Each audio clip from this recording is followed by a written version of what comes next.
Two kids played, unaware of shadowy figures outside the glass doors.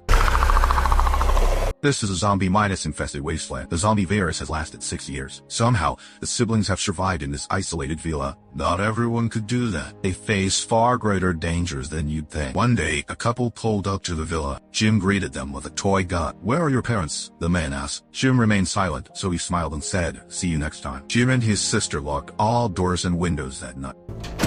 Several zombies lurked outside the villa, ready to charge in at any moment. Morning came without incident. Jim checked his ammo. This was far from being just a toy gun. The siblings were playing outside when yesterday's pickup truck returned. This time, the couple pressed harder. "Where are your parents?" Jim lied. They went to town for supplies. Yet such a simple trick couldn't deceive the grown-ups. The woman gave a deliberately warm smile, explaining the town was hours away and they could protect Jim and his sister until their parents came back. The sight of the fully stocked house, complete with a working fridge, convinced the couple to stay right away. Jack said he'd hide the car outside. They seemed to be running from someone. In the quiet night, Jim secretly listened to the couple talking. They seemed thrilled with the place. For safety, he and his sister retreated to the safe room. This was one trick that kept them alive this long. Early the next morning, Jack had already prepared breakfast, clearly treating the place as his own home. The boy kept a straight face, then said something odd. "It will be over before you know it." As night fell, Jim whispered mysteriously, "Is it time now?" The dog sniffed at him carefully and then gave a barely noticeable nod. Jim swiftly carried his sister and locked her in the safe room. The couple downstairs stayed entwined, unaware of the looming threat. The girl excused to the bathroom, then froze, zombies pressed against the window. She killed the lights to hide from the zombies, only to hear the door behind her creak open. Jack knew something was off. He drew his gun only to find his girlfriend in a pool of blood.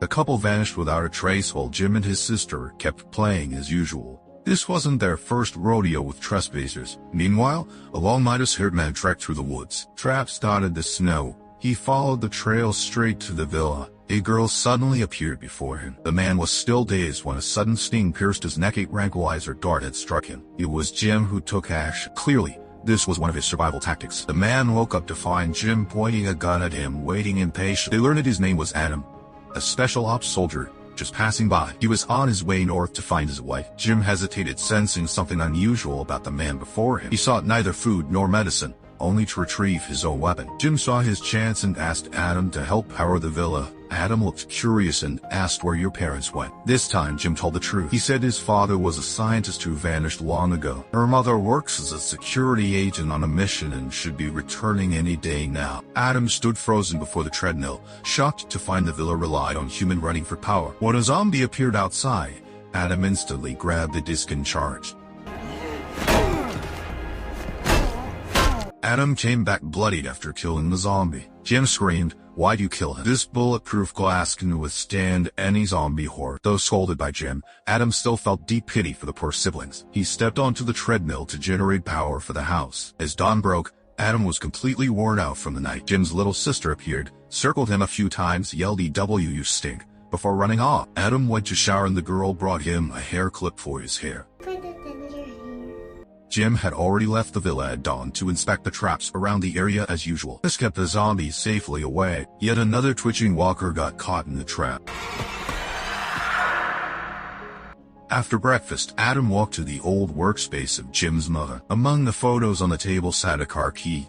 Adan raced to the garage only to find the car wouldn't start. His eyes were drawn to a shadowy corner room. Adan moved toward what he thought was the tool shed until Jim sharp cone and stopped him in his tracks. After spending time with Adan, the siblings trusted him enough to sleep outside the safe room. But for some reason, Jim handcuffed himself to the bed frame. At dawn, Adan was woken by footsteps outside the cabin. Jim was out patrolling again, revisiting yesterday's trap. The zombie was still there. As Jim was pondering his next move, Adan suddenly showed up. Adan thought the zombie was Jim's mother and tried to put it down, but Jim stopped him at gunpoint again. Angry, Adan went back and forced open the locked room. Inside lay a blanket, the wall scarred with claw marks. This was where they kept zombies. Adan grew more certain of his suspicions. The roar of a car engine outside signaled the arrival of more survivors. The armed intruders were circling the villa with hostile intent. Unarmed, Adan dared not make a move. Jim could only watch helplessly from a distance. His sister waved frantically from the window. As they almost spotted her,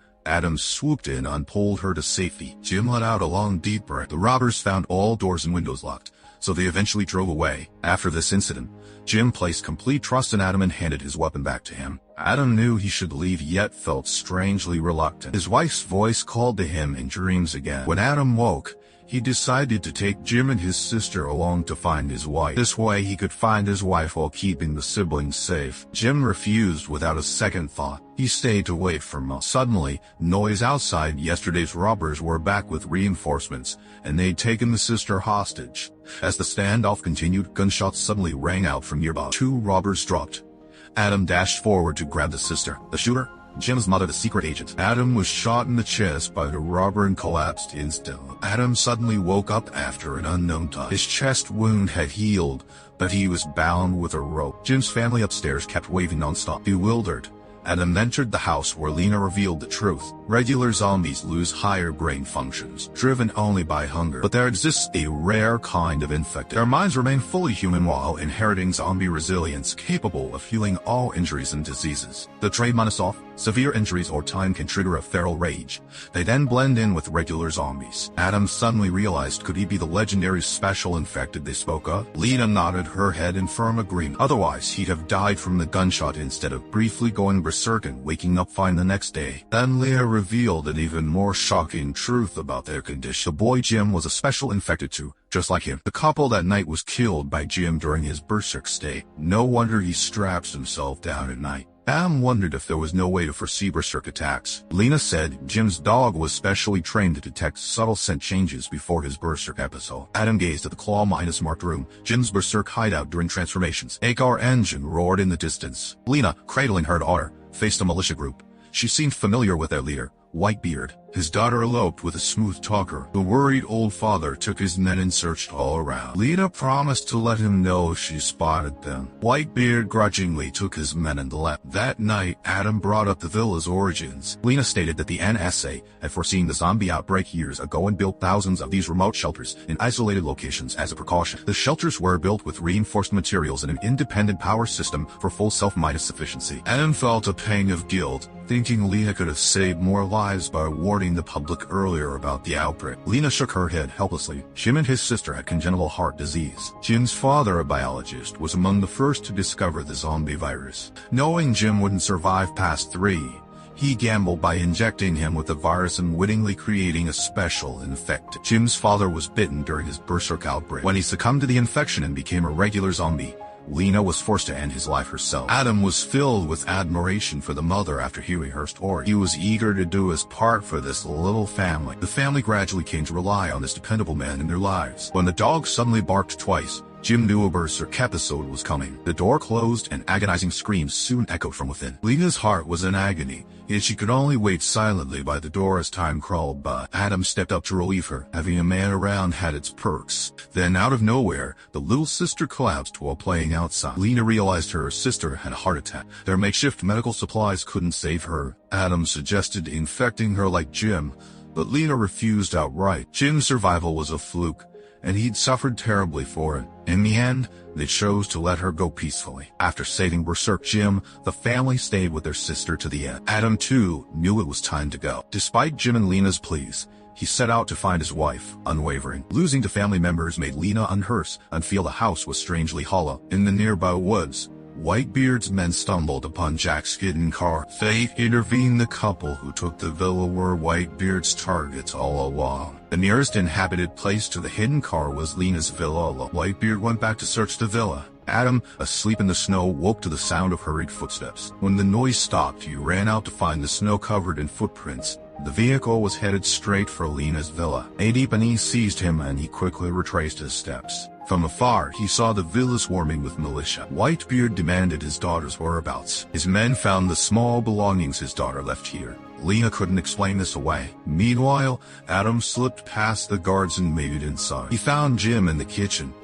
After sizing up the enemy, Adam drew his weapon and moved like a shadow, taking out the guards one by one. But as he entered the hall, multiple guns were rained on him. Adan's next move was utterly baffling. He drew his blade and slit his own throat. The others stood frozen in shock, but Lena alone grasped Adan's plan and quietly ushered Jim out of the hall. Adan quickly fell into a complete frenzy of rage. Like an unstoppable force, he demolished Whitebeard's crew in seconds. This time, unrestrained, Lena had no choice but to escape the villa with her son. Adan's primal screams drew swarms of zombies from miles around. By the time Adan came to, the villa lay in ruins overrun by zombies. He found Lena's note on the table as she and Jim had headed north by car. With any luck, their paths would cross again. Adan smiled, picked up his sister's favorite doll, and carried it northward. And that's the story of letting go. The film's concept is fascinating. The special infected feel unstoppable. The ending, when you think about it, is actually quite touching. This low-budget film ranks above average in quality. Check out the full movie if you like. Alright, that's it for today. See you next time.